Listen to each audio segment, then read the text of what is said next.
Hey everyone, Leo Bond here. I'm back again today, and this time I'm taking a look at the much anticipated green Luke Skywalker Return of the Jedi Force FX lightsaber.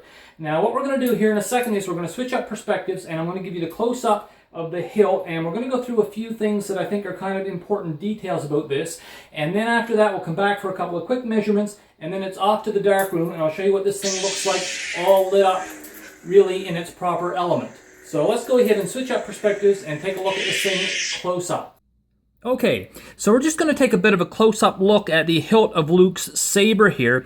But first I just want to quickly show the included display stand, which unfortunately is the same crappy stand that came with last year's Force FX sabers in the Black Series line. So that's a little bit of a disappointment.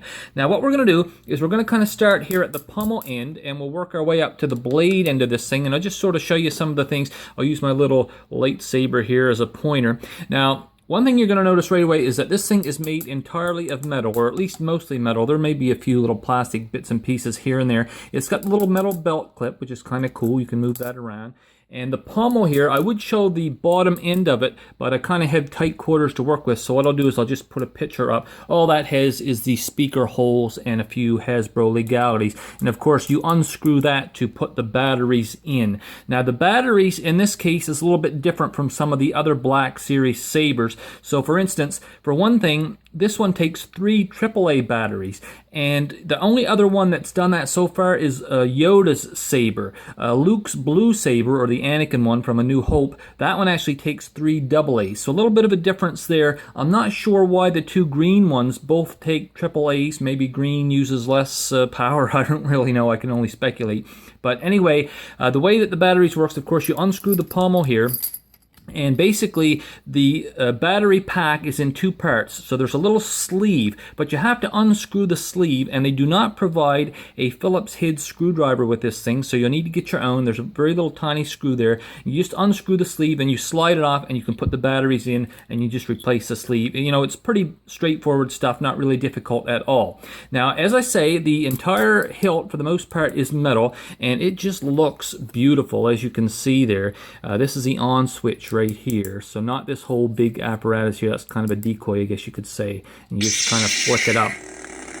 Let's see, you can kind of hear the sound. It's very, very loud, as with all of these. At least I've found that they're all very loud, and you can't turn them down either, so a bit of a, I don't know, that could be annoying for some. I kind of like the volume that it's at, but that's going to be to each their own, I guess. Now, as for the grip part, it's got these very deep grooves in it.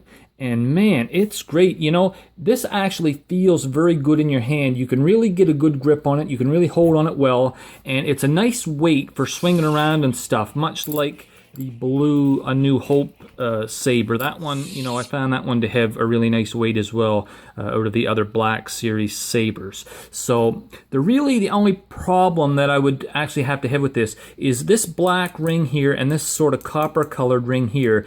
On Luke's, if there was such thing as a real-life Luke saber, these would be much smaller, not nearly as big around. But unfortunately, the blade on this thing probably has to go, you know, a fair ways into the hilt in order to take some of the pressure off here where it kind of connects. Otherwise, it would be more susceptible to breaking. And so I can understand why Hasbro would have to have these here being a little bit wider, you know, than maybe what they ought to be. But I'll put up a picture just to kind of show what it should look like. And that's really the only thing about this that it sort of spoils things for me in a way, but for the most part the weight is good, and overall, as you can see, I mean, it's a real beautiful saber.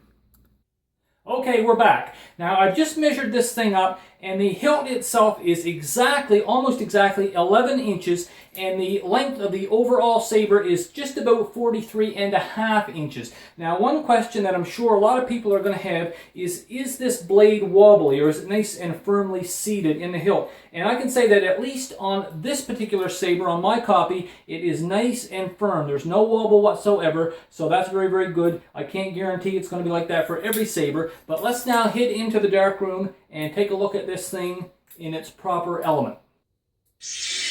Alright, here we are in the dark room, and as you can see, this thing lights up very, very bright. In fact, it lights up the entire room here, and it just is really nice to look at as well. Of course, the blade is not removable, just in case anyone was wondering about that.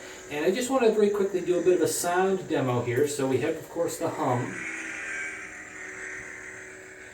and the swinging type sounds. And then it's got some, that was probably deflecting blaster fire, I think, for that one. That sounded more like a lightsaber clash. So you get the idea, pretty much the basic sounds that you would expect it to have. Sounds pretty good. And overall, I really do like this saber a whole lot. The only complaint I really have about it is the neck being a little bit too thick there. But other than that, it's definitely worth picking up if you can find one. Now, if you enjoyed this video or found it useful, please give it a like or a share. And if you'd like to see me put this saber kind of head-to-head in a comparison video with Luke's blue saber, just let me know in the comments down below, and I'd be happy to make that video if there's enough interest in it. Until then, this is Leo Bond signing off and saying thanks everyone for watching, and have an excellent day.